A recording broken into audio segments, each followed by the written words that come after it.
तोहर बिंदिया हो। जब से देखले बानी तहरा उड़ल बाटे निंदिया हो।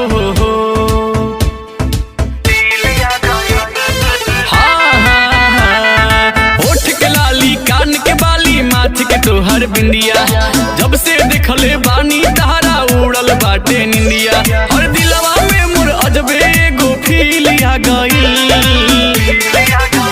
तोहर ओठवा के तिल प मोर दिल आ गइल। तोहर ओठवा के तिल प मोर दिल आ गइल।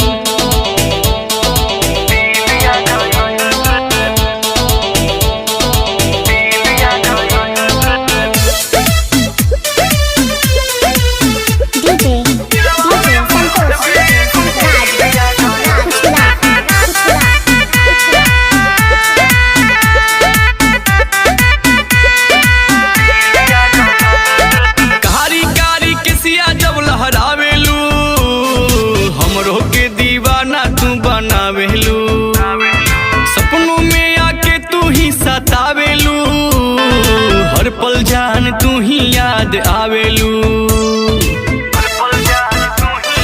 हाँ, कारी कारी किसिया जब लहरावेलू, हमरो के दीवाना तू बनावेलू। सपनों में आके तू ही सतावेलू, हर पल जान तू ही याद आवेलू। और जाने कौन जादू कैलू काजन का भइल,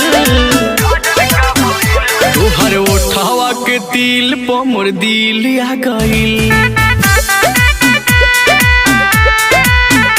तोहर ओठवा के तिल प मोर दिल आ गइल।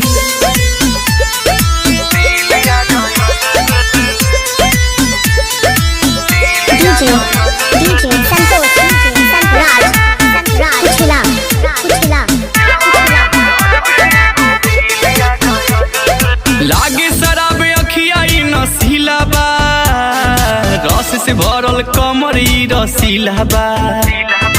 एही अदा प मनवा भइल रंगीला बा, गोलू अनिस के प्यारी पहिला बा।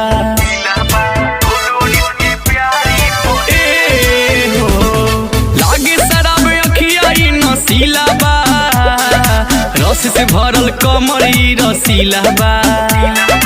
एही अदा प मनवा भइल रंगीला बा, गोलू अनिस के प्यारी पहिला बा। और तोहरे प्यार के नशा अब हमरा पोछा गइल, तोहर ओठवा के तिल प मोर दिल आ गइल। तोहर ओठवा के तिल प मोर दिल आ गइल।